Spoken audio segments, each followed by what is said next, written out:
Asante magharibi ya leo kwa sababu unaitika sisi kukusanyika chini ya neema yako.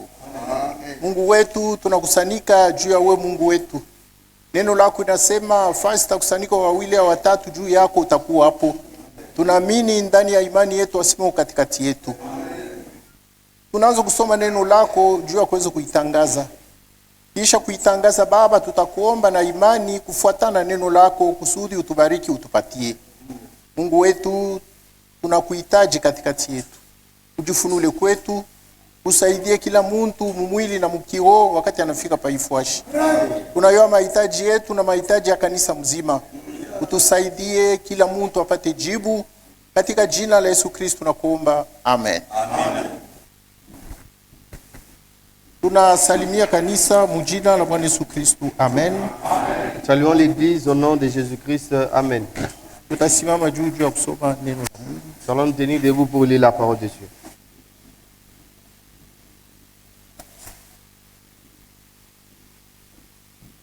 Amos chapitre 7. Amos sura ya 7.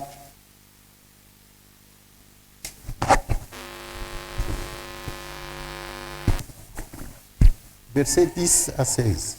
Mstari ya 10 mpaka 16.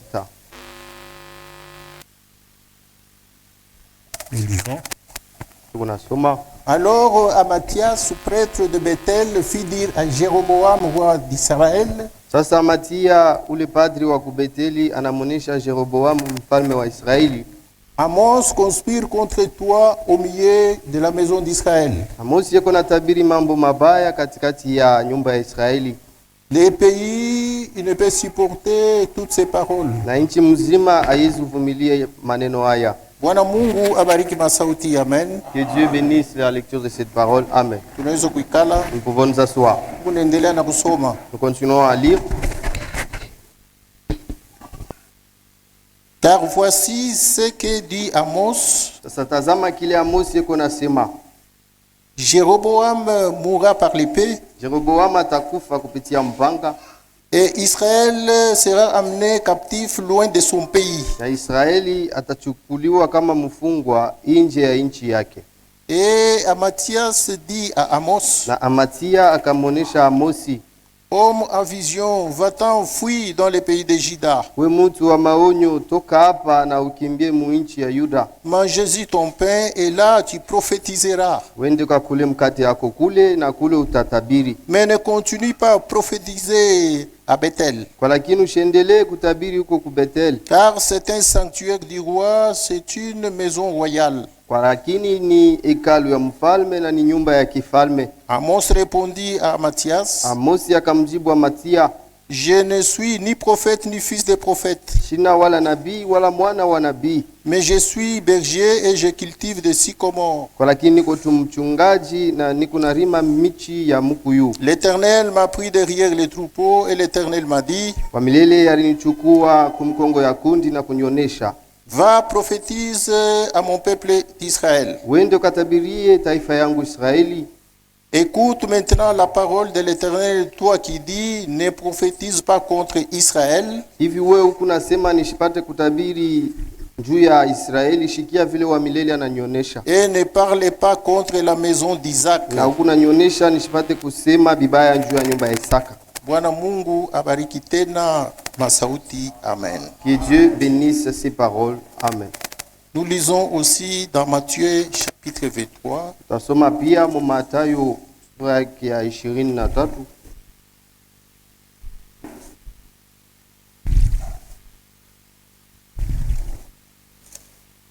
Les versets 29 à 34. Mstari ya 29 mpaka 34. Ici, c'est le Seigneur qui s'adresse aux Juifs. Hapa ni Bwana eko nasumbulia na Bayuda. Les Juifs qui étaient des scribes et des pharisiens. Bayuda bale balikuwa baandishi na bafarisayo. Malheur à vous, scribes et pharisiens hypocrites. Ole kwenu wewe waandishi na waskari wanafiki.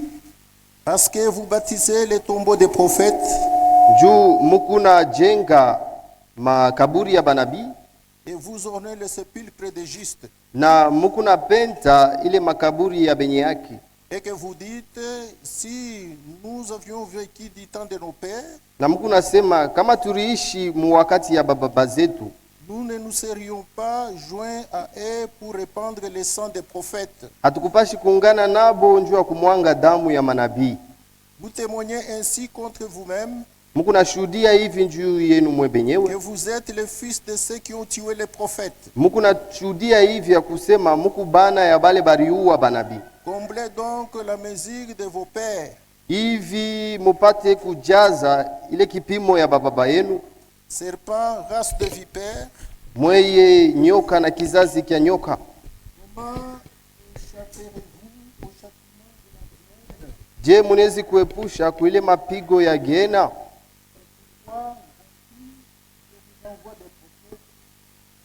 Des sages et des scribes, Jo, kwa maana tazama ni kuna mitumia banabii bahekima na baandishi, vous tuerez et crucifierez les uns, mutaua na kusulubishwa bengine, vous battrez de vierges les autres dans vos synagogues, mutabapiga fimbo bengine mu masinagogi yenu, et vous les persécuterez de ville en ville. na mutabanyanyaswa muji kwa muji. Amen. Amen. Masauti tunasoma paifwashi ni masauti ya nguvu. Les paroles que nous venons de lire ici, ce sont des paroles fortes. Ni masauti inaonyesha hukumu. Ce sont des paroles qui montrent le jugement. Juu kama muntu anatupa neno la Mungu ni hukumu kuna mchunga. Parce que si quelqu'un rejette la parole de Dieu, il n'y a que le jugement qui l'attend. Hapa tuko wakati ya masiku ya Israel na nabii Amos. Ici, nous sommes au jour d'Israël avec le prophète Amos. Sa vile tulionesha mujuma maandiko ya kumwisho Comme nous avons montré le dimanche par les dernières écritures, ya Israel ilikuwa ni taifa ya Mungu. en disant qu'Israël était le peuple de Dieu. Israel iliachana na mataifa. Israël était différent de toutes les nations. Na Israel Mungu njo alichakula yo. Et c'est Dieu qui avait choisi Israël. Wakati tuko nasoma mu kitabu ya nabii Amos, Si nous lisons dans les livres du prophète Amos, kule kumwanzo kule mu chapitre 3, tout au début du 3e chapitre, Mungu ekonelezea Israel hivi. voici ce que Dieu dit à Israël. Amos chapitre 3. Amos sura ya 3, Écoutez verset 1er. mstari ya kwanza. Écoutez cette parole que l'Éternel prononce contre vous, enfants d'Israël, Musikie maneno haya wa milele kuna mielezea batoto ya Israeli. contre toute la famille que j'ai fait monter du pays d'Égypte. Ikoneelezea njuu ya jamaa yote ile nilitosha mwinje ya Misri. Je vous ai choisi, vous seuls, parmi toutes les familles de la terre. Nilimichagua mwe benyewe katikati ya majamaa yote ya dunia. C'est pourquoi je vous châtierai pour toutes vos iniquités, Ndio kwa maana tamipiga njuu ya maovu yenu yote. puisque des hommes ne peuvent pas marcher ensemble sans en être convenus. Njuu bantu bawili habezi kutembea pamoja bila bo kusikilizana. Amen. Israel Mungu alimuchakula. Israël fut choisi de Israel Dieu. alikuya wabenye wa Mungu. Israël appartenait à Dieu lui-même. Israel aliachana mataifa. Israël était différent des nations. Katikati ya mataifa majamaa yote hapa dunia, Parmi toutes les familles de la terre, Mungu alichakula Israel, Dieu avait choisi uniquement Israël. na Mungu alipenda kutembea na Israel. Et Dieu avait voulu marcher avec Israël. Me kitu moja Mungu aliambia Israel, Mais il y a une chose que Dieu avait dit à bantu Israël. bawili hawezi kutembea pamoja kama basikilizani. Deux hommes ne peuvent pas marcher ensemble sans se convenir. Mungu alipashi kutembea pamoja na Israel. Dieu devait marcher avec Israël. Sa vile Mungu leo anapenda kutembea pamoja na kanisa. Comme aujourd'hui, Dieu veut aussi marcher avec l'Église. Amen. Amen. Mungu anapenda kutembea na we mupekee palonikala. Dieu veut marcher avec toi particulièrement là où vous êtes assis. Wakati tunaamini neno la Mungu ni juu ya wokovu ya manafsi yetu. Si nous croyons à la parole de Dieu, c'est pour le salut de notre âme. Na tunajua shebo taseme wokovu ni ya upekee. Nous savons tous que le salut est individuel. Katikati ya mataifa Mungu alipenda kufanya wokovu ikuwe ya upekee. Au milieu des nations, Dieu a voulu faire que le salut soit individuel. Katikati ya Israeli Mungu alipenda kufanya wokovu ikuwe ya Israeli wote mzima. Mais à Israël, Dieu a voulu faire que le salut soit commun. Na wakati tukunaamini neno la Mungu Et lorsque nous croyons à cette parole, ni juu ya wokovu ya manafsi yetu. c'est pour le salut de nos âmes. Amen. Amen. Sasa kama naamini Mungu kupitia Yesu Kristo, Maintenant, si vous croyez en Dieu au travers Jésus-Christ, pale unaamini bya kweli. là vous avez réellement cru. Amen. Amen. Kuamini kuzuri ni kuamini Mungu aliumba mbingu na dunia kupitia Yesu Kristo. Une bonne croyance, c'est croire en Dieu qui a créé les cieux et la terre au travers de Jésus-Christ. Juu Yesu Kristo njo alitumwa na Mungu Car Jésus-Christ fut envoyé de Dieu kusudi alete wokovu ku dunia mzima. afin d'apporter le salut à l'humanité entière. Na Mungu alimshuhudia Yesu Kristo ku dunia. Et Dieu a témoigné ce Jésus au monde. Ile siku alielezea dunia yote mzima kule kumulima ya kubadilika. Le jour où il a dit au monde entier sur la montagne de transfiguration, Aseme huyu njo mwana wangu mpendwa, mimi naweka matumaini yangu yote ndani, mumusikie paka yeye. en disant que celui-ci est mon fils bien-aimé en qui j'ai mis toute mon affection, écoutez-le. Amen. Amen. Mujumbe ya wakati ya mwisho, Dans le message du temps de la fin, Mungu alileta ujumbe moya au mahubiri nasema mumusikie yeye. Dieu a apporté une prédication qui s'intitule « Écoutez-le ». Ni mmoja ya chakula ya bibi harusi. C'est l'une des nourritures de l'épouse. Mahubiri tunahubiri La prédication dont nous prêchons, ni ujumbe ya wakati ya mwisho. c'est le message du temps de la fin. Haina ujumbe ya William Branham. Ce n'est pas un message de William Branham. Haina ujumbe yetu. Ce n'est pas notre message à nous. Haina ujumbe ya mtumishi hata moja. Cela n'appartient à aucun prédicateur. Hata mimi haina yangu hapa. Même moi, cela ne m'appartient pas. Ni ujumbe ya Mungu. C'est le message de Dieu lui-même. Hii ujumbe ya wakati ya mwisho tunaamini Ce message du temps de la fin dont nous croyons, inashindikishwa na maushuhuda ya Mungu yeye mwenyewe alileta. cela est accompagné des témoignages de Dieu que Dieu lui-même a Huko apportés. maushuhuda ya Mungu iko natembea pamoja na hii ujumbe ya wakati ya mwisho. Il y a des témoignages de Dieu qui marchent en accord avec ce message du temps de la fin. Na hatuwezi kushikia haya ya kuisema ile Et nous ne maushuhuda. pouvons pas avoir honte de les témoigner. Amen. Amen. Sasa vile shemashi wetu alisema ile siku hapa, Comme notre diacre avait dit ici ce jour-là, Frechi Tembo. le frère Chitembo. Anasema hatuwezi kushikia haya ya kutaya William Branham. Il avait dit, on ne peut pas avoir honte de citer William Branham. Ula alimutaya William Branham wa kwanza muhii kizazi ni Mungu mwenyewe. Celui qui a cité le premier, le frère Branham, dans cet âge, c'est Dieu lui-même. Pale alipenda kutuma Jean-Baptiste, alituma Jean-Baptiste. Lorsqu'il a voulu envoyer Jean-Baptiste, il avait bel et bien envoyé Jean-Baptiste. Pale alituma Esaïe, alituma Esaïe. Lorsqu'il a voulu envoyer Isaïe, il avait envoyé Isaïe. Na wakati wote kama tuko na hubiri au kusema neno la Mungu, tuko na taya Esaïe, Jérémie, Zacharie. Et aussi longtemps que nous prêchons, nous citons Isaïe, Jérémie, Zacharie. Mais muhii aji Mais dans notre âge, kutaya Branham, citer Branham, ça devient un péché. inakuwa Zambi, Ça devient un scandale. inakuwa kikwazo. Ça doit être un sujet de joie pour nous. Inapaswa kuwa kishina kia furaha kwetu. Quand tunataya William Branham, haina kusema tunamwabudu. Si nous citons William Branham, cela ne signifie pas que nous l'adorons. Mambo yetu haina ule muntu Branham.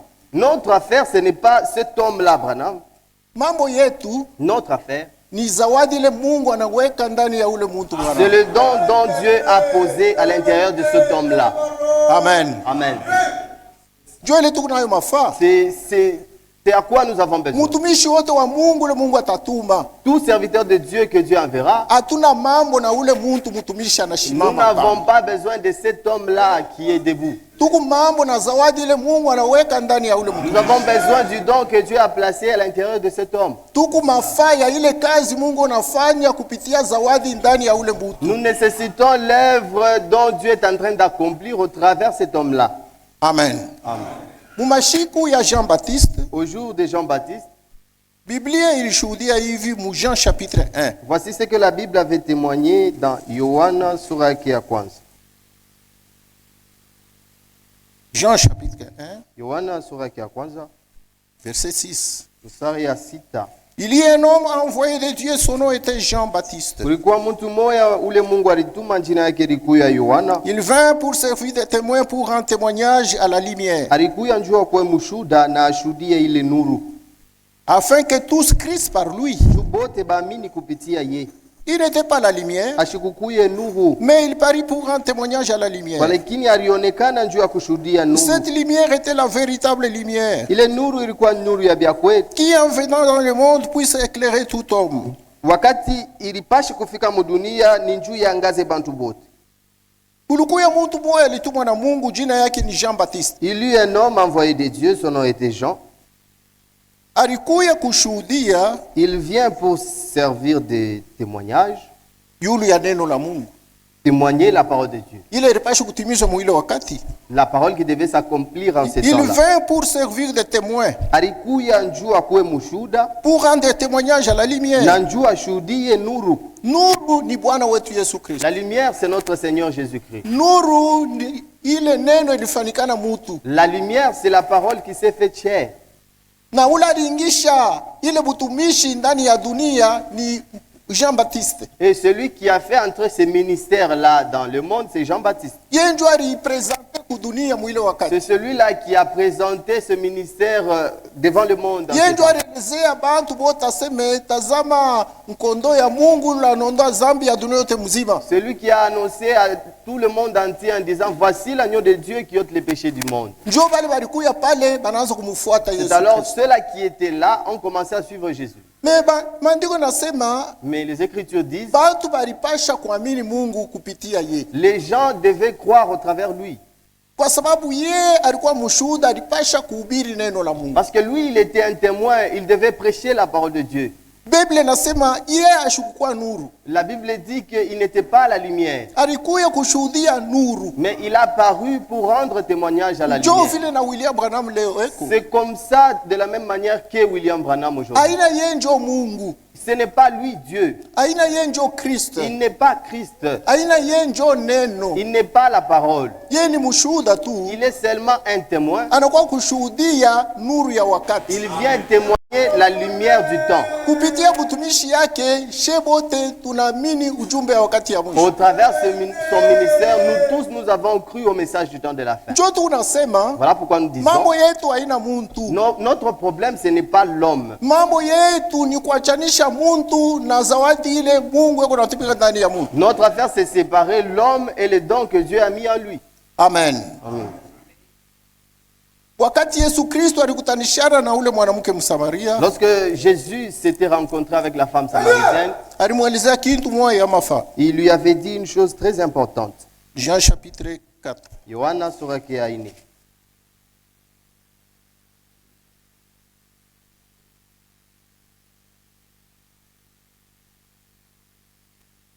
Verset 9. Sura ya 9. Tunaanzia pale. On commence là. Même par le verset 8. Tuanzia hata pa mnane. Car ses disciples étaient allés à la ville pour acheter des vivres. Walakini bamitume yake baliendaka mumuji njuu ya kuuza bintu vya kula. La femme samaritaine lui dit, Ule mwanamke Msamaria akamonesha, comment toi tu es juif, me demandes-tu à boire à moi qui suis une femme samaritaine? je we Muyuda ukune nilomba mi maji ya kunywa mi mwanamke Msamaria? Les juifs en effet n'ont pas de relation avec des samaritains. Bayuda na Basamaria bapatanake. Jésus lui répondit, Yesu akamujibu, si tu connaissais les dons de Dieu, kama uliyua zawadi ya Mungu, et si tu connaissais qui est celui qui te dit, Na donne-moi kama- à boire, kama uliyua ni nani ule kona kuonesha unipatie maji ya kunywa, tu lui aurais toi-même demandé à boire, ulipasha we moja kumuomba maji ya kunywa, et il t'aurait donné de l'eau vive. na alipasha kukupatia maji ya uzima. Si tu connaissais les dons de Dieu qui est devant toi, Kama uliyua zawadi ya Mungu ile iko kumbele yako, et si tu connaissais la personne qui te parle, na kama uliyua muntu ule uko unasumburia naye. amen. Hapa ilikuwa ya mafaa kuyua ule muntu Yesu. Ici, il était important de connaître cet homme de Jésus. Juu ya nini? Pourquoi? Juu ule Yesu Kristo alishimama mbele ya ule muke Msamaria, Parce que c'est Jésus qui était devant la femme samaritaine. alikuwa Mungu mumwili. Il était Dieu dans la chair humaine. Alikuwa Mungu Mwokozi. Il était Dieu sauveur. Amen. Juu kwa maana Voilà pourquoi, kwa Yesu Kristo à Jésus, ilikuwa ya mafaa kuyua bumuntu yake. il était important de connaître sa personnalité. Amen. Kujiinterese na ule muntu Yesu unapita. S'intéresser à l'homme Jésus qui passait. Kwa sababu ni Mwokozi. Parce qu'il est le sauveur. Meshe bote hapa. Mais nous tous ici, Utajiinterese kwa muntu pourquoi? comment est-ce que nous pourrions nous intéresser à un humain? Muntu atakufanisha nini? Qu'est-ce qu'un humain peut vous faire? Yesu Kristo d'accord. Jésus-Christ, oui. Kwa sababu lui, il était le sauveur du monde. Parce que yeye alikuwa mwokozi wa Il ulimwengu. était la parole faite chair. Alikuwa neno lilifanyika kuwa mwili. Il était Emmanuel, Alikuwa Emmanueli, Dieu parmi nous. Mungu katikati yetu. Il fallait connaître cet homme. Ilibidi muyue ule muntu. Amen.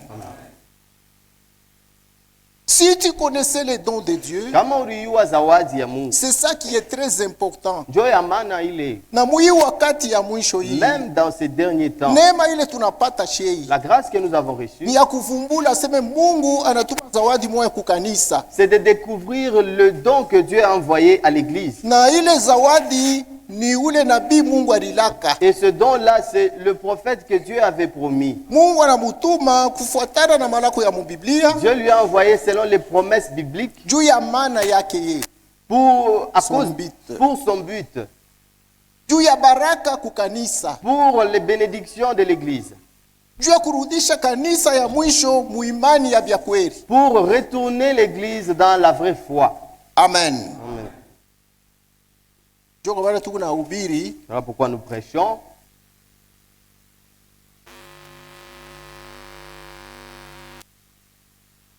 namuna ile Israeli aliacha Mungu. La façon dont Israël avait abandonné Dieu. Israël rejetant les prophètes. Israël mukutupa banabi. Pourquoi wakati moya mwadisi ya Biblia Il y a eu un temps dans l'histoire biblique, Israeli aliacha mfalme. Israël avait abandonné le roi. Frère Branham na ubiri le roi rejeté. Ndugu Branham a prêché le message mfalme ule alikataliwa. Ule mfalme Israeli alitupa ni Mungu, ndio mfalme wa wafalme. Le roi qu'Israël avait rejeté, c'est Dieu, le roi des rois. Ninaonesha kusomaka ile ujumbe le roi rejeté. Qui a déjà lu ce message mfalme ule alikataliwa? Bahubiri, Mungu mbali. C'est seulement les prédicateurs que Dieu Paka vous bénisse. bahubiri, ndio C'est wanalamusha seulement mikono. les prédicateurs qui ont soulevé leurs doigts. Amen. Amen. Ni kazi yabo kusoma ujumbe. C'est de leur tâche de lire le message. Tuku ne mihubiri ujumbe ya wakati ya mwisho, ifo kuisoma, ifo kuomba Mungu akupatie ufunulo uielewe, njo uhubiri ujumbe ya wakati ya mwisho. Avant que vous ne puissiez prêcher le message du temps de la fin, vous devez prier Dieu qu'il vous révèle afin que vous le compreniez. Ushuhuda ya kwanza ile Mungu aliambatana na aliamatisha ujumbe, Le témoignage avec lequel Dieu a mis ensemble avec le message, ujumbe ya kwanza, le premier message, ushuhuda ya kwanza le premier témoignage ile Mungu alileta juu ya hii ujumbe que Dieu a donné pour ce message, ni mule 11 juin 1933, ce fut le 11 juin 1933, wakati Frère Branham alianza kubatiza kwa mara ya kwanza mumutoni. lorsque le frère Branham baptisé pour la première fois à la rivière. Magharibi, C'était le soir, dans l'après-midi. dans l'après-midi. Amen.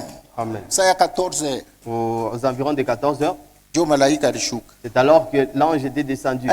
Mbele ya bantu ba mingi sana, C'était devant une foule de gens.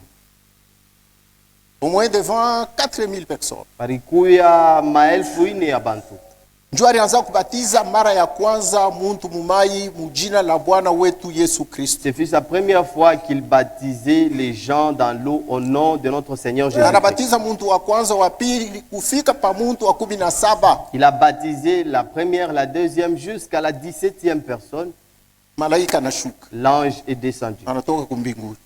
Il a quitté le ciel. Mbingu inafunguka, malaika Le anashuka, ciel s'est ouvert, l'ange est descendu. sauti inatoka mumbinguni, Une voix s'est fait entendre du ciel. inasema hivi: Et ça a dit ceci. vile milituma Jean Baptiste utangaza kuya kwangu kwa mara ya De kwanza. la même manière que j'ai envoyé Jean-Baptiste pour préparer ma première venue, Amen. Vile milituma Jean Baptiste de la même manière que j'avais envoyé Jean-Baptiste kutangaza kuya kwangu kwa mara ya kwanza, pour annoncer ma première venue. wewe na kutuma na ujumbe moya Toi, je t'envoie avec un message juu ya kutayarisha kurudi kwangu kwa mara ya pili. pour préparer ma seconde venue. Amen. Juu Yesu Kristu anapasha kuya mara tatu. Parce que Jésus-Christ doit venir 3 fois. Mara ya kwanza alikuya kutokola, La première des fois, il est venu d'abord nous sauver. mara ya pili kunakuwa kuchukua kanisa, Pour la seconde fois, il viendra prendre l'église. mara ya tatu kunakuya juu ya kutawala na bibi harusi mu miaka 1000. Et pour la troisième fois, il vient pour régner avec l'épouse dans les milléniums. Amen. Amen. Ya kwanza inaisha kufanikana, La première venue s'est déjà accomplie. ya pili tukunaichunga. Nous attendons la seconde venue. Amen. Amen. Mbele ya pili kufanikana, Mais avant que la seconde venue puisse avoir lieu, Mungu anatuma ujumbe moya juu ya kutayarisha kurudi kwake kule. Dieu a d'abord envoyé un message pour préparer sa venue. Amen. Mungu anasema mimi nakutuma na ujumbe moya Dieu lui dit, je t'envoie avec un message juu ya kutayarisha kurudi kwangu kwa mara ya pili. pour préparer ma seconde venue. Kurudi kwa pili kwa Yesu Kristu eko na kwa kuchukua kanisa. La deuxième venue de Jésus-Christ, il vient pour prendre son église. Yesu eko na kuya juu ya kanisa. Il vient uniquement pour l'église. Ye pana kuya juu ya mataifa. Il ne vient pas pour les nations. Ye pana kuya juu ya mazebu. Il ne vient pas pour les dénominations. Ye pana kuya juu ya mambo Il ingine. ne vient pas pour autre chose. Eko na kuya juu ya kanisa. Il vient seulement pour l'église. Kanisa bibi harusi. L'église épouse Ila atakuta nijitayarisha qu'il trouvera étant prête kufuatana na neno lake. selon sa parole. Do eko na kuya juu ya kunyanyuliwa ya kanisa. Donc il vient pour enlever l'église. Atashuka hapa chini, Il ne va pas piétiner sur la terre. atashuka mbinguni, anashimama pa mawingu, Il sera dans les airs parapanda italia, et là la trompette sonnera. bafu Les batafufuka, morts ressusciteront. bazima batabadilisha mili, Les vivants seront transformés. she bote pamoja tutapanda Et nous tous ensemble nous juu ya monterons. kukutanishana naye pa mawingu. Et nous allons nous rencontrer avec lui dans Biblia les airs. inasema hivi milele na milele tutakuwa naye pamoja. Et la Bible dit éternellement nous serons avec lui ensemble. Voilà pourquoi tunakusanyika pa Donc Ifwashi. kwa maana nous nous sommes rassemblés ici. Amen. Amen. Donc shi hatuwezi kumidistraire Donc on ne peut pas vous distraire. na mwe mshitudistraire. Et vous aussi ne nous donnez pas de la distraction. Kila muntu ashikwe distrait. Que chacun ne soit pas distrait. Ule atakuwa distrait atabaki. Celui qui sera distrait restera. Je ne sais pas si j'ai pris ça. Chiwe kama nilibeba Oui, oui. ndio. Un jour, le prophète disait ceci. Siku moja nabii akaanza kusema hivi. Dans la prédication, Dieu tient sa parole. Mumahubiri Mungu eko nashika neno lake. Ni la page 46. Pa page yake 46 Il dit, eko nasema hivi. paragraphe 73. Aya yake 73. Dieu était prêt Mungu alikuwa tayari parce que le temps de la promesse approchait. juu wakati ya malako ilianza kukaribia. Dieu a envoyé un ange sur la terre pour préparer les gens, Mungu alituma malaika moyo hapa dunia njoo ya kutayarisha bantu pour accomplir sa parole, car Dieu tient toujours à sa parole. njoo atimize maneno yake. Njoo Mungu anatimizaka paka maneno yake. Il a dit à Moïse, Alimuoneshaka Musa, j'ai vu la souffrance de mon peuple. mimi naona mateso ya taifa yangu Et j'ai entendu les gémissements et les cris que leur font pousser les oppresseurs. na mimi nashikia malalamiko na ile makelele ile bale bakubateswa beko nafanya balalamike, Et je me suis souvenu. na mimi nakumbuka Je me suis souvenu de ma parole de la promesse. mimi nakumbuka neno yangu ya malako. Il s'était passé 400 ans, Kuripitaka miaka 400 ans, mais Dieu se souvenait toujours de sa parole. lakini Mungu akaanza kukumbuka paka neno yake. Il s'est passé presque 2000 ans. Kuripita karibu miaka 2000 Il parle de notre temps maintenant. eko nasemia sasa hii wakati. Il s'est passé presque 2000 ans, Kunapita sasa miaka 2000, mais Dieu se souvient toujours de sa parole. lakini Mungu eko nakumbuka paka neno yake. Je reviendrai et je vous prendrai avec moi. Tarudiaka na tamibebaka pamoja na C'est ce mimi. qu'il nous a promis, Njoo ile alitulaka. afin que là où je suis, vous y soyez aussi. Njoo pale mimi nitakuya mkuyepo nanyi. Et je crois que le temps de la promesse approche. Nadhani ya kusema wakati ya malako iko nakaribia. On a remarqué, Sasa muangalie. alors qu'il parlait et qu'il se préparait, Mwile wakati akaanza kusema na eko najitayarisha. qu'il s'était passé 400 ans, Ukitaka miaka 400, Dieu est arrivé à l'heure Mungu anafika musa avec sa parole. pamoja na neno yake. Amen. Et je pourrais m'arrêter ici juste pour vous dire ces mots. Mimi naweza kushimama mbele hapa njoo nionyeshe hii misemo. Bon, vous pourrez me citer Mnaweza kunitaia parce que je sais que vous enregistrez quelque part. mnaweza kusema njoo mimi nayo sema muku na registre fashi moya fulani. Mais je crois dire ceci. Kwa lakini mimi nadhani kusema hivi. La venue du Seigneur Jésus aurait dû avoir lieu il y a déjà bien longtemps. Kuja kwa Yesu Kristo kulipashaka kufanyika tangia zamani. Je crois qu'il aurait dû avoir lieu il y a longtemps. Nadhani ya kusema kulipashaka kufanyika tangia zamani. Mais c'est à cause de l'église Kwa lakini ni njoo ya kanisa. qui n'est pas prête à les rencontrer. Kanisa yakuwa tayari njoo ya kukutana naye. C'est pourquoi cette venue tarde. Njoo kwa maana kule kuja kwa Yesu kuku na kawia. Amen. Amen. Yesu yuko tayari. Jésus est déjà prêt. Shenjua hatuyakuwa tayari. C'est nous qui ne sommes pas encore prêts. Ile siku mteule wa mwisho ataamini anaingia mumwili. Lorsque le dernier élu croira et qu'il entrera dans le corps, Kunaisha enlèvement inapaswa kufanyika. c'est fini, l'enlèvement aura lieu. Amen. Amen. Juu kama na sasa huko pa dunia Parce que si jusqu'à aujourd'hui vous êtes encore sur la terre, ni juu programu yako wewe na Mungu haiyaisha. c'est parce que le programme de Dieu et toi n'est pas encore à sa fin. Kama Mungu anaisha programu na muntu, ule muntu asitabakia tena pa dunia. Si Dieu finit un programme avec un homme, cet homme ne peut plus continuer à vivre sur la terre. Amen. Amen. Mungu anapaswa kutourner page. Dieu doit tourner sa page. Na bibi harusi na yeye. Et même avec l'épouse. Sasa vile programu yake yeye na Mungu haiyaisha, Comme Dieu n'a pas encore fini le programme entre elle et Dieu, épouse ashitatoka kwenda fashini. l'épouse ne quittera pas pour aller quelque part. Il faut eneane akuye bibi harusi neno. Il faut qu'elle soit complète, qu'elle soit épouse parole. Ile siku utageuka unakuya neno la Mungu, unapata Roho Mtakatifu. Le jour où tu seras changé en parole de Dieu, là tu as reçu le Saint-Esprit. Amen. Amen. Mungu kama anaanza kazi, ye moyo unatembesha salama na kufika kumwisho. Si Dieu commence une œuvre, lui-même le mène dans sa paix jusqu'à l'achèvement. Sasa bitu binaanza kufika kumwisho. Maintenant, les choses qui commencent à arriver à la fin, Mungu eko na mapu na kanisa. Dieu a un plan avec l'église. Anapaswa kutayarisha kanisa Il doit préparer l'église kunjia neno lake. au travers de sa parole Kanisa kwe et tayari. que l'église soit prête, Juu ashuke akuya bebe kanisa ende afin qu'il nayo. descende, qu'il prenne l'église et qu'il parte avec. Na ni nini kunatayarisha kanisa? Et qu'est-ce qui prépare l'église? Ujumbe wile Mungu Le alitupa. message que Dieu a envoyé. Jote kunasema haina ujumbe yetu. Voilà pourquoi nous disons que ce n'est pas notre message. Haina ujumbe ya bantu. Ce n'est pas un message qui appartient aux hommes. Haina ujumbe ya Cela kanisa. n'appartient pas à l'église. Ni ujumbe ya Mungu anatuma. C'est un message de Dieu que Dieu a envoyé. Ni neno ya malako Mungu anatuma mwi wakati. C'est une parole de promesse que Dieu a envoyée en ce temps. Sa vile ni neno ya benye ya Mungu. Comme c'est une parole qui demeure divine, Tushialabisha. que nous ne puissions pas abîmer cela. Amen. Tushialabishe. Ne dérangeons pas Kama cela. bengine bo banayalabisha. Si les autres ont dérangé cela, Kama bengine bo banayacha, si les autres ont abandonné she cela, tushiacha pa. n'abandonnons pas cela. Kama bengine banayalabisha, Si les autres l'ont abîmé, she tuichunge tushialabisha. gardons-la comme telle. Ne Juu l'abîmons kama pas. tunayalabisha, Si nous l'abîmons, tunapusa là nous allons rater malako ya Mungu. les promesses de Dieu.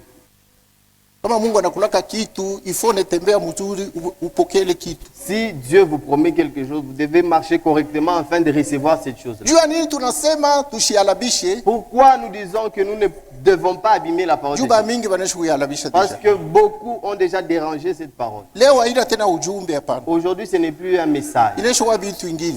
C'est déjà devenu autre chose. Njo kwa maana nabii alihubiri, mahubiri nasema kumwanzo haikukuya hivi. Ah, pourquoi le prophète a prêché un message s'intitulant « Au commencement, il n'en était pas ainsi ».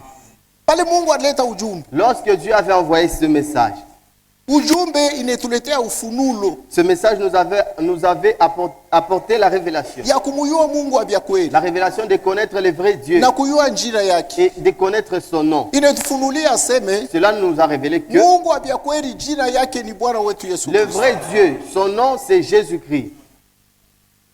Amen. Amen. Mais leo haina njoo ile ufunulo yeko mujumbe. Mais aujourd'hui, ce n'est plus cette révélation qui est dans le message. Amen. Haina fwa shingiri ni mujumbe. Ce n'est pas ailleurs, c'est dans le message. Jo kwa maana wakati nene ya kupreshe sauti ya Mungu yulu ya bibi harusi. Voilà pourquoi il est temps de prêcher la parole de Dieu concernant l'épouse. Juu bibi harusi arudie mumustari. Afin que l'épouse rentre sur le droit Haina chemin. mambo ya kupreshe ya bali weko inji Ce hapana. n'est plus l'affaire de prêcher concernant ceux-là qui sont dehors. Amen. Ba inje mambo yabo Mungu atayangari. Ceux du dehors, Dieu s'en occupera de leur cas. Bandani Ceux de dedans, shebali Mungu arituma. nous dont Dieu a envoyé sa parole. Tunapaswa kuangalia ile mambo na neno la Mungu. Nous devons vérifier cela avec la parole de Dieu. Amen. Maandiko yako nasema hivi, Voici ce que les Écritures disent.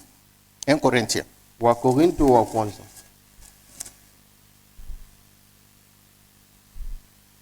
chapitre 5 Sura ya 5, versets 12 et 13. mstari ya 12 mpaka 13.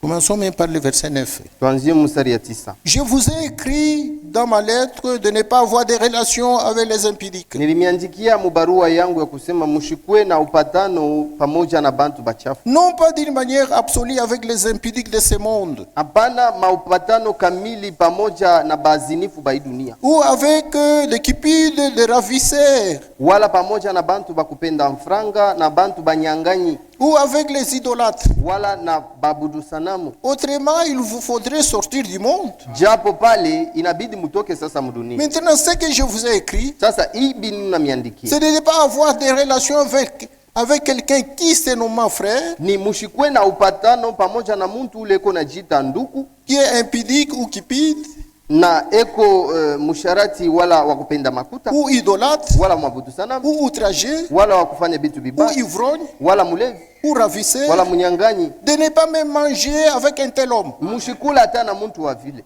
Qu'ai-je en effet à juger ceux du dehors? Sasa minezi kuhukumu bale bantu ya inchi. N'est-ce pas ceux du dedans que vous avez à juger? Ni shini bale bantu bandani njo munapashi kuhukumu. Pour ceux du dehors, Kwa bale nangaria inje, Dieu lui-même les jugera.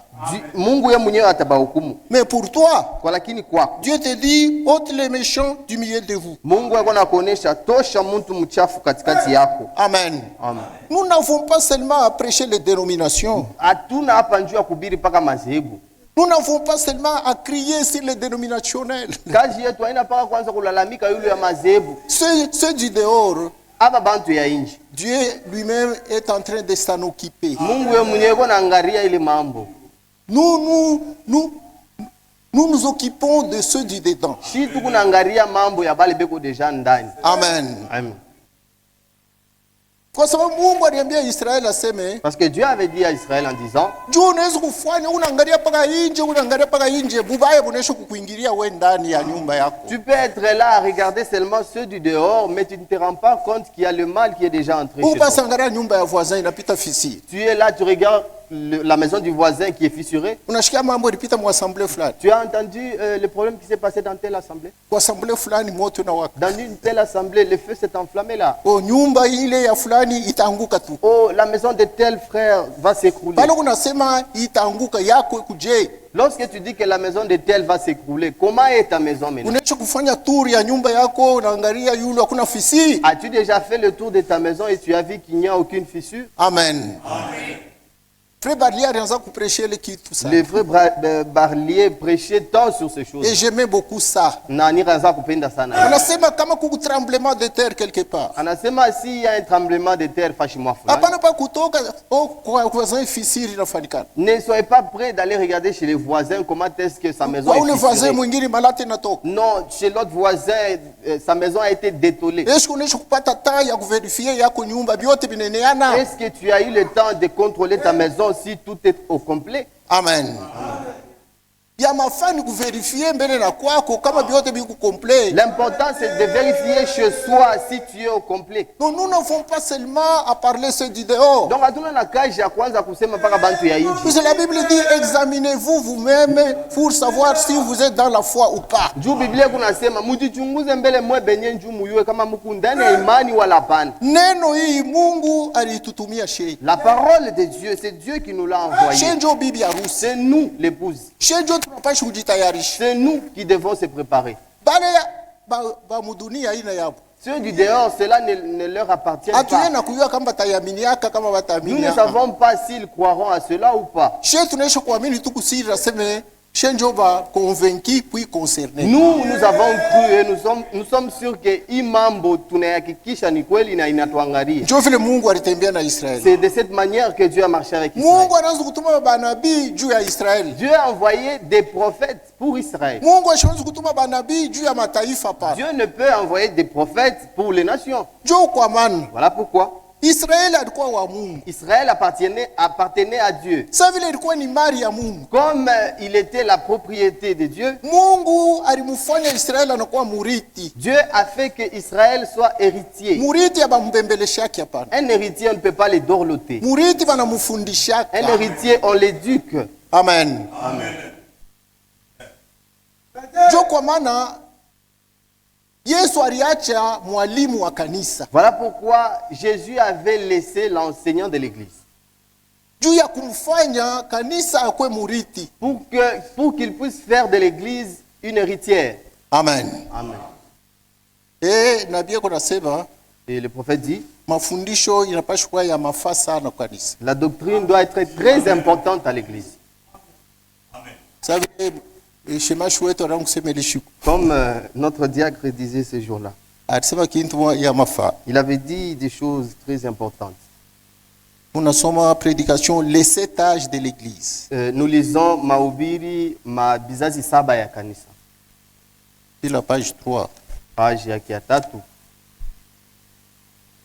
Paragraphe 16 nous lisons. Paragraphe 16. Je me rappelle que je suis resté 1 an et 6 mois sur le livre de l'Apocalypse pour l'enseigner au tabernacle. Nakumbuka nilibakiaka mwaka mmoja na miezi 6 pa kitabu ya Apocalypse njuni ifundishe kukanisa. Il ne faisait qu'enseigner sur l'Apocalypse. Aranzaka paka kufundisha yulu ya Apocalypse pendant 1 an et 6 mois. Mukadiri ya mwaka mmoja na miezi 6.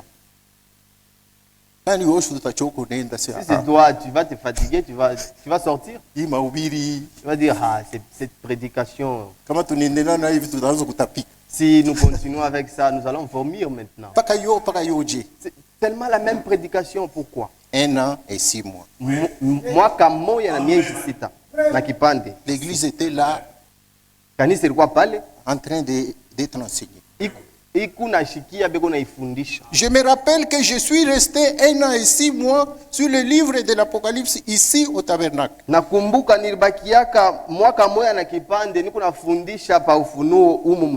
Voilà ce que j'aime dans l'enseignement. J'aime vraiment l'enseignement. Je pense que c'est merveilleux. Et cela donne un fondement et cela stabilise l'église. La prédication est bien. Il y a des gens qui sont des prédicateurs. Ils peuvent prendre la parole par l'inspiration du Saint-Esprit et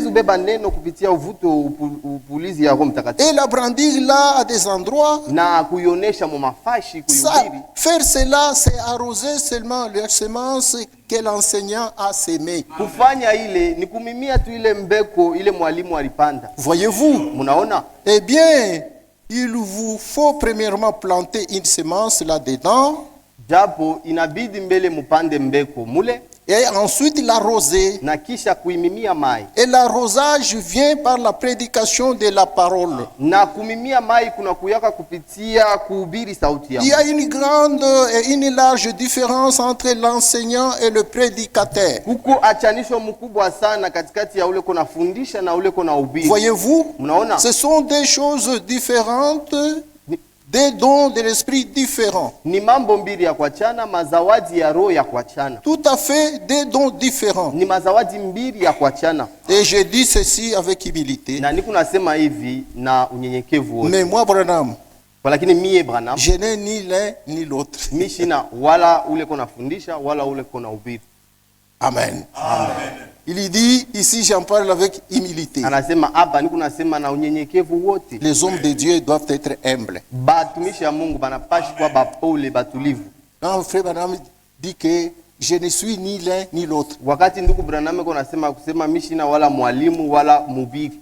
Est-ce que c'est vrai? Eti ni bya kweli. Il est un prédicateur. Shi ni mubiri.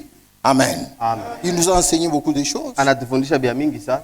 Il voulait seulement nous faire voir que Alipenda tu kutonesha kusema Dieu est humble. Mungu ni mnyenyekevu. Il s'est révélé parmi nous par les signes de l'humilité. Alijifunua kwetu kupitia alama ya kujishusha. Et nous aussi, Na shie nous devons le suivre. tunapashi kumfanana. Amen. Amen. Il est chic que maisha nangu sema mambo hapo nasema oui, c'est correct. Les jours où le diacre parlait de ça ici, nilichika nasema Nasema ndio. hatuwezi kushikia haya ya kutaye William Branham. Il a dit nous ne pouvons pas avoir honte de citer William Branham dans ce temps. Juu kama bahubiri abafundishe Parce que si les enseignants n'enseignent pas na kama bahubiri abahubiri et que les prédicateurs ne prêchent pas, utapata ya kusema je? comment est-ce que nous aurons à dire au peuple? Utapata ya kuonya bantu je? Comment est-ce que nous aurons à exhorter le peuple? Amen. Mungu ni Mungu wa usawa. Notre Dieu, c'est un Dieu d'ordre. Israel alitupa nabii. Israël avait rejeté le prophète. Paka vile Israel alitupa mufalme. De la même manière qu'Israël avait rejeté le roi, Mu 1 Samuel 8. Samuel wa kwanza sura ya 8, Israel anaenda kufuata Samuel. Israël est allé devant Samuel. Na shemu tuwekee ko chef. Nous voulons aussi avoir un chef au-dessus Tukuye de kusama nous. taifa. Nous voulons aussi être comme d'autres nations. Anza kukata mambo katikati yetu saku bengine. Que ce chef-là commence à trancher des différends au milieu de nous comme Na que shetu les kuye autres. kusaba bantu Que bengine. nous soyons aussi comme d'autres nations. Samuel anabambia se nini ne mikosa. Samuel leur a demandé, qu'est-ce qui vous manque? Amuyu aseme Jehova njo mfalme wenu. Vous ne savez pas que Jéhovah, c'est lui votre roi? Kumbi mwa ishiku yote amukalake na mfalme. Donc vous, chaque jour, vous n'avez pas de roi. Me ule limitosha Misri ni mfalme wa Mais bafalme. celui qui vous a fait monter hors d'Égypte, c'est le roi des rois. Hapana, Samuel utuwekee na shehe mtu wa Non, nous kutongoza. n'en voulons pas. Nous voulons un chef au-dessus de nous pour nous conduire. Amen. Amen. Wa kutongoza, Un chef pour nous conduire. wa kututosha na kutuingisha. Pour nous faire sortir quelque part, nous faire entrer quelque part. Mungu alipatia kanisa kwa kubatosha na kubengisha ni Roho Mtakatifu. Dieu a donné à l'église, celui qui doit les faire sortir et les faire entrer, c'est le Saint-Esprit. Me kanisa leo inaweza kupenda kuchakula muntu abaongoze. Mais l'église veut toujours choisir un être humain pour le conduire. Jo kwa maana nabii yeko nasema mujumbe aseme kumwanzo haikukuwa hivi. Voilà pourquoi le prophète dit au travers un message qui dit qu'au commencement, il n'en était pas ainsi. Ule beko naambia sema kumwanzo haikukuwa hivi, haina madhehebu, ni bibi harusi. Celui à qui on dit qu'au commencement, il n'en était pas ainsi, ce ne sont pas les dénominations, c'est l'épouse. Mwanzo kule kanisa ilianza kuongozwa na Roho Mtakatifu. Au début, lorsque l'église avait commencé, l'église était conduite par le Saint-Esprit. Amen. Mais leo mwakati ya mwisho wa Laodicée, Mais aujourd'hui, dans le dernier temps de l'Odyssée, bantu bote abangalia ku Roho Mtakatifu. beaucoup ne regardent plus au Saint-Esprit. Amen. Amen. Nabii alihubiri ujumbe mmoja nasema Le prophète avait prêché un message s'intitulant kukusanika chini ya kichwa moja, « Se ressembler sous une seule tête. une seule tête ». Anasema ini sous une seule tête. Anasema kujikusanya chini ya kichwa moja. Ndio maana ya ile mahubiri. C'est ça le titre de cette prédication-là. L'église Kanisa doit être unie inapashi kujikusanya kuungana sous une seule tête. chini ya kichwa tu kimoya. Quand nous parlons de l'église, Kama tu unasema kanisa, vous ne voyez pas seulement l'assemblée locale. mushone tu makutano ya paifu Il y a l'église universelle de Jésus-Christ, kuko kanisa ya ulimwengu mzima ya Yesu dont nous Kristo. appelons le corps de Christ. Ile tu kunaita mwili yashionekana ya Yesu Kristo. Il y a l'église corps local. Kuko kanisa mwili ya pafashi, C'est ce que nous appelons l'assemblée locale. ndio tu kunaita makutano ya paifuashi. Amen. Amen. Maintenant, le corps de Christ Sasa mwili ya Kristo est constitué de toutes les assemblées chrétiennes du monde. yo inatungwa na makutano yote ya Kikristo ya ulimwengu mzima. C'est cela qui forme le corps de Christ. Njo ile inatunga mwili moya ya Kristo. Est-ce que kanisa tuko pamoja? Est-ce que nous sommes ensemble l'église? Amen. Sasa kama unashikia Mungu unasema yule ya kanisa. Maintenant si vous entendez Dieu parler sur l'église, unasema yule ya kanisa ya dunia yote mzima. Il parle à l'église de l'humanité entière. Saa ingine unasema yule ya kanisa ya Pamfwashi. D'autre part, il parle d'une église locale. Saa ingine unasema yule ya kanisa madhehebu yote ya wakati ya Laodicée. D'autre part, il parle sur l'église dénominationnelle du temps de Laodicée. Kama unashikia nasema kanisa ya Laodicée. Si vous entendez dire l'église de Laodicée, haina share pa. Cela ne nous concerne pas. Amen. Amen. Ni madhehebu yote ya Laodicée. C'est toutes les dénominations de l'âge de Laodicée. Joel Branham alionaka mu vision unatembea sana mfumu. C'est ce que le frère Branham avait vu dans une vision qui marchait devant eux, il y avait un devin, une sorcière, et comme le chef-d'œuvre. Prédication le chef-d'œuvre. Prédication Kazibora. Amen. Amen. Mungu anamuonesha kanisa la Laodicée vile iko. Dieu lui a montré comment est-ce que est l'église de Laodicée. Il a défilé. L'église a commencé à défiler devant lui. Isha Mungu anamuonesha tena bibi harusi ana défilé. Après Dieu lui a montré l'épouse qui a défilé. L'église laodicéenne. Voilà pourquoi kanisa ya Laodikia. C'est l'ensemble de toutes les dénominations d'aujourd'hui. Ni mmoja ya makutano yote ya madhehebu leo. Et quand on parle de l'église épouse, lakini bakitaya kanisa bibi harusi, là on parle de nous. Pale ni shie njo beko na tutaya. Amen. Amen. Il faut kuachanisha bitu. Il faut séparer les choses. Mais sasa mumapu ya Mungu. Maintenant dans le plan de Dieu, ata kanisa yote ya dunia mzima, même toute l'église de l'humanité entière, ata kanisa ya Pamfwashi, même l'église locale, yote inapaswa kuongozwa na Roho Mtakatifu. Toutes deux doivent être conduites par le Saint-Esprit. Ndio vile Mungu yanataka. C'est ce que Dieu veut. Amen. Amen. Mahubiri ile banasema age de Smyrne. Dans la prédication kizazi kia Smyrne, Mungu unasema ile kitu. Dieu parle de cela là-bas. Amen. Amen. Anasema nini? Qu'est-ce qu'il dit? Anasema tangia kumwanzo. Il dit depuis le commencement. Mi Mungu mishpendake muntu aongoze yangu kanisa. Moi Dieu, je n'aime pas qu'un homme puisse conduire mon église. Hata kama Mungu alileta mazawadi 5 juu ya kuhubiri. Même si Dieu avait apporté 5 ministères pour la prédication, ni juu ya kuhubiri neno la Mungu. C'est pour prêcher la parole de Dieu. Haina juu ya kuongoza kanisa. Ce n'est pas pour diriger l'église. Mungu ayapendaka hata siku moja kanisa yake iongoze na mtu. Parce que Dieu n'a jamais voulu que son église soit conduite par un être humain. Mungu anapendaka siku yote kanisa yake iongozwe na Roho Mtakatifu. Dieu veut que son église soit conduite chaque jour par le Saint-Esprit. Ndio kwa maana watumishi kabele eko na weka. Voilà pourquoi ces serviteurs dont il place juu ya kuhubiri banapaswa kuwa na Roho Mtakatifu. Pour prêcher, ils doivent d'abord avoir le Saint-Esprit. Juu ya kuongoza batoto ya Mungu, Mungu anapapatia Roho Mtakatifu. Pour qu'ils puissent conduire les fils de Dieu, ils doivent avoir d'abord le Saint-Esprit. Juu Roho Mtakatifu yeye mwenyewe aongoze. Afin que le Saint-Esprit lui-même conduise. Ndio kwa maana. Voilà pourquoi. Kama neno la Mungu kunahubiriwa, si la parole de Dieu est prêchée, haina mtu kunahubiri ni Roho Mtakatifu. Ce n'est plus l'homme qui prêche, c'est le Saint-Esprit. Kama mtumishi wa Mungu, Mungu anampatia kuongoza. Si un homme de Dieu, Dieu lui donne l'amabilité de conduire, haina yeye kunaongoza ni Roho Mtakatifu. Ce n'est plus lui qui conduit, c'est le Saint-Esprit. Kama inakuya mtu, si ça devient un homme, na mawazo yake, avec ses pensées, ile saa ina mapenzi ya Mungu. Là, ce n'est plus la volonté de Dieu. Bote tunapaswa kufanya vitu kama ni kuhubiri na Roho Mtakatifu. Nous tous, si nous voulons faire quelque chose, si c'est la prédication, c'est avec le Saint-Esprit. Kama Mungu anakupatia neema ya kuongoza na Roho Mtakatifu. Si Dieu vous accorde une grâce de conduire le peuple de Dieu, il faut avoir le Saint-Esprit. Na pakuyua sema una Roho Mtakatifu. Et pour connaître que vous avez le Saint-Esprit, il faut bilo kunafanya bipatikane ndani ya Biblia. Il faut que ce que vous êtes en train de faire puisse se retrouver dans la Bible. Hawezi kusema una Roho Mtakatifu wewe unakombanisha neno la Mungu. Vous ne pouvez pas avoir le Saint-Esprit et vous combattez les Écritures. Una Roho Mtakatifu banakuonesha banakukorije na sauti ya Mungu, unashirika, unatoka mkanisa, unatomboka. Vous dites que vous avez le Saint-Esprit mais on vous corrige selon les Écritures, vous vous énervez, vous quittez même l'église. Una Roho Mtakatifu unaongoza bantu mpembeni. Vous avez le Saint-Esprit mais vous conduisez les gens ailleurs. Non. Amen. Amen.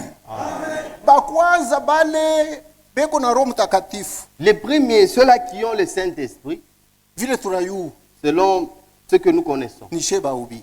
c'est nous d'abord les Hakuna prédicateurs. mhubiri atakwambia sema mimi shina na Roho Il Mtakatifu. n'y a personne, il n'y a aucun prédicateur qui peut vous dire que je ne suis pas baptisé du Saint-Esprit. Ile shuku mhubiri atashimama hapa na sema mimi ndugu yenu mnaona shina na Roho Mtakatifu.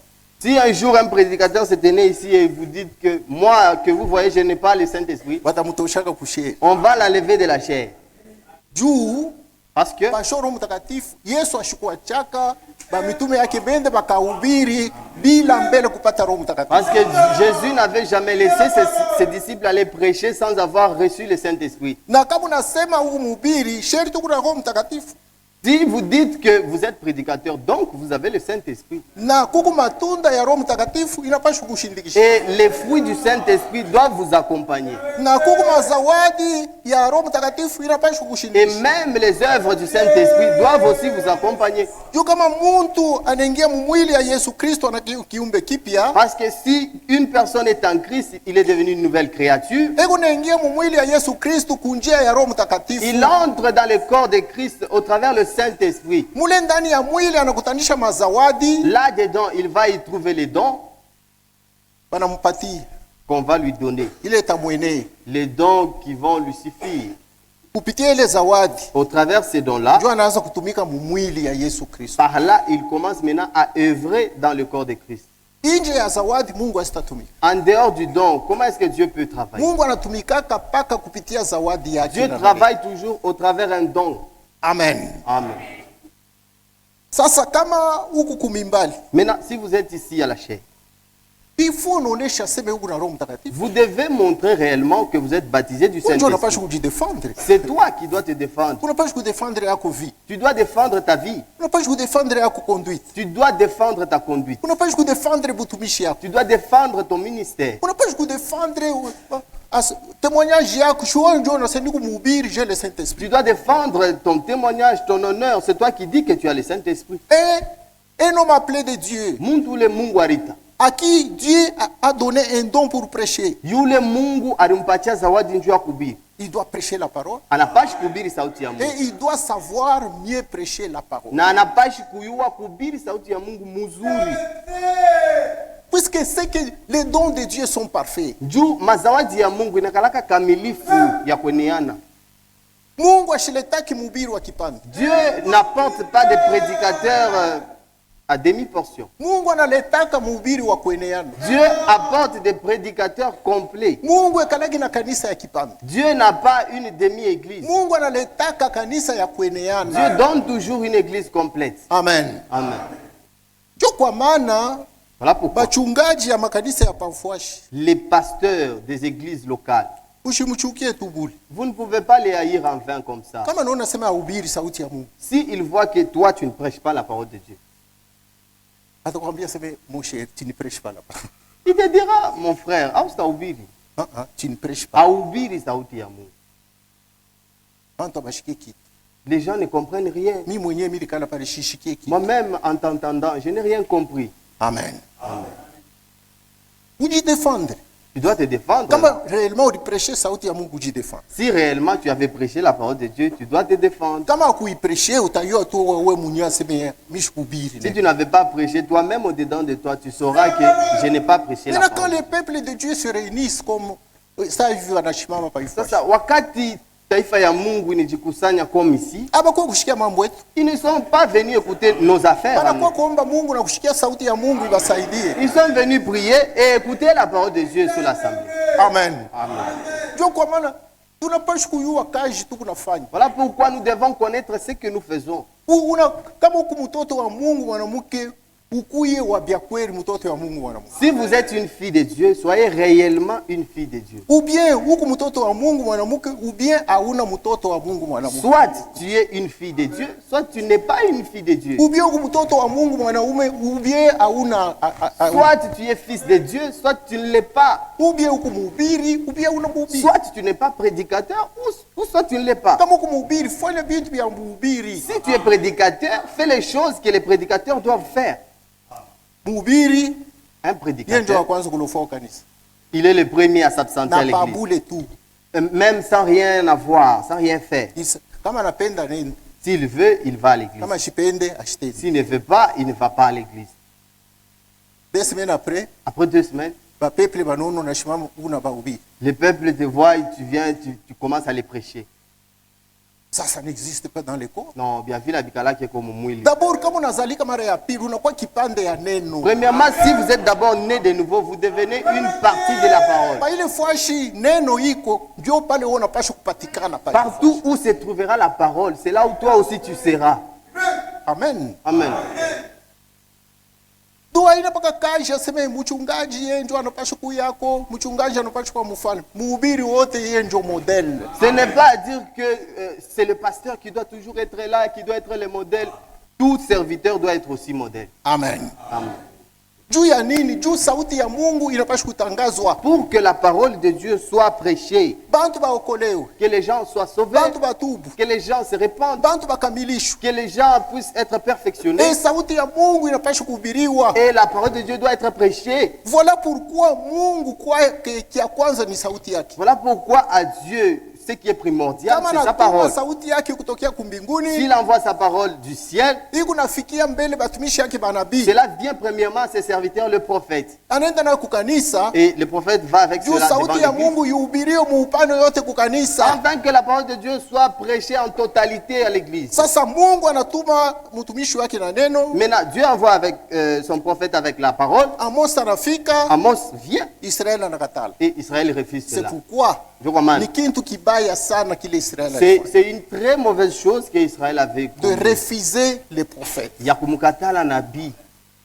Pale Israël anakatala nabii. Lorsqu'Israël a refusé les prophètes, anakatala Mungu na neno lake. Il a refusé Dieu et sa parole. Kukatala ujumbe ya wakati ya mwisho. Refuser le message du temps de la fin en ces temps. Sa vile mazebu inaifanya. Comme les dénominations ont agi ainsi. Donc wanafanya kitu kwa kibaya sana. Donc ils ont commis une chose abominable. Amen. Amen. Kama unabambia aseme, si vous leur dites que dans ce temps, il y a une promesse au travers du prophète Malaki. Dieu a promis Élie le prophète. Mungu alilaka Elia nabii. Wanakuambia ni nani? Ils te disent, c'est qui le prophète? C'est William Branham. Ni William Branham. Hapana. Oh non. Vous avez exagéré, vous. Ils ont rejeté la promesse de Dieu. Banatupa malako ya Mungu. Ce qu'Israël avait fait. Ça maintenant nous, kukatala message, refuser ce message, ni kukatala kutii sauti ya Mungu. C'est refuser d'obéir à la parole de Dieu. Amen. Amen. Nitendo moya moya paka na bale ba inje bile banafanya. C'est c'est le même acte que ceux du dehors ont commis. Amen. Amen. Ça, nous allons avec ça lentement, afin que nous puissions bien comprendre cela. Ce message, ceux-là qui vont la rejeter, c'est nous. Ceux-là qui vont le recevoir, c'est nous. Ce ne sont pas les dénominations. Mais accepter le message, le frère Branham dit que accepter la parole de Dieu, c'est la croire et la mettre en pratique. Si vous refusez de la croire et de la pratiquer, là vous l'avez rejetée. Que Dieu vous bénisse. Tout a endélé chaque jour.